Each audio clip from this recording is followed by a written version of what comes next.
আমি কোনোভাবেই এই দেশ ছাড়বো না। এই দেশ আমার। বঙ্গবন্ধুর আদর্শরে যে ধারণ করে এই দেশ ছেড়ে যাওয়ার মানে। সামাজিক মাধ্যমে এভাবেই ব্যারিস্টার সাইদুল হক সুমন বলেছিলেন, দেশ ছেড়ে পালাবো না। কিন্তু কোটা সংস্কার আন্দোলনকে কেন্দ্র করে সৃষ্ট ছাত্র গণঅভ্যুত্থানে শেখ হাসিনা দেশ ছেড়ে ভারতে পালিয়ে যাওয়ার পর গা ঢাকা দিয়েছেন সাবেক এই সংসদ সদস্য। সামাজিক যোগাযোগ মাধ্যমেও গেল কয়েকদিন ধরে নেই ব্যারিস্টার সুমনের কোনো প্রতিক্রিয়া।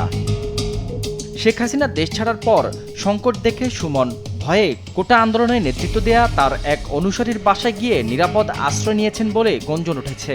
কেউ কেউ আবার জানান তার পরিবার লন্ডনে থাকায় ৪ আগস্ট দেশ ছেড়েছেন সুমন। এরই মধ্যে দেশের বাইরে তার কয়েকটি ভিডিও ঘুরপাক খাচ্ছে সামাজিক যোগাযোগ মাধ্যমে।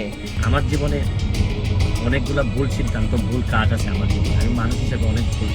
প্রথমে রাস্তায় পড়ে থাকা একটি বৈদ্যুতিক পিলার নিয়ে ভিডিও বানিয়ে আলোচনায় আসেন ব্যারিস্টার সুমন। এরপর তার নিজ এলাকা হবিগঞ্জে ব্রিজ নির্মাণ।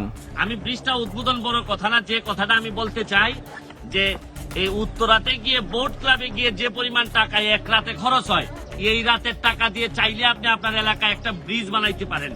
বিভিন্ন সময় বন্যার্তদের সহযোগিতার ভিডিও বানিয়ে সামাজিক যোগাযোগ মাধ্যমে হিরো সাজেন তিনি। কিন্তু দেশের চরম সংকটে বৈষম্য বিরোধী ছাত্র আন্দোলনে নিজের দুর্বল অবস্থান প্রকাশ করেন ব্যারিস্টার সুমন। ছাত্রদের যৌক্তিক আন্দোলনকে বিএনপি জামায়াতের আন্দোলন বলে কটাক্ষ করেন তিনি। তারপর সুমনকে তুলোধুনো করেন নেটিজেনরা।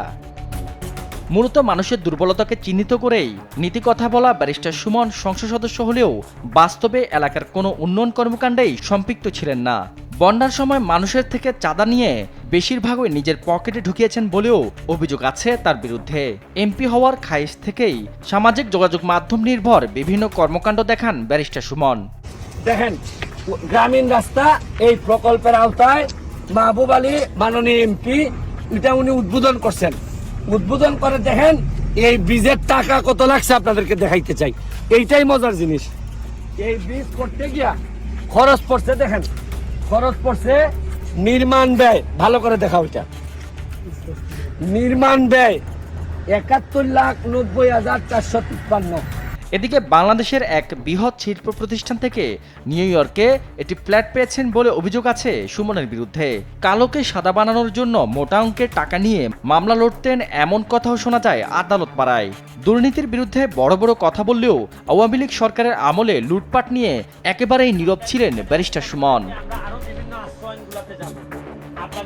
শাহাদাত নিশাত, দেশ টিভি, ঢাকা।